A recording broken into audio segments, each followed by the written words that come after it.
Coastal flood risk is a real and significant challenge for our coastlines, and the risk is increasing with climate change.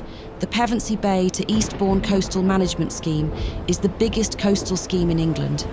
Our job is to better protect the communities from coastal flooding over the next 100 years.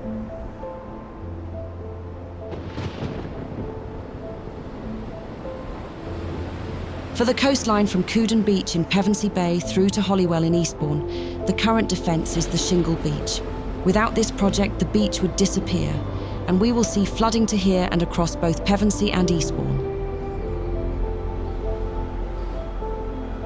In the bigger storms, this is what will happen without the defences in place. In some places, water could be over 2 metres high, which would be over your head. Just 30 centimetres of flowing water is needed to be able to move a car. At this depth, the devastation would be severe.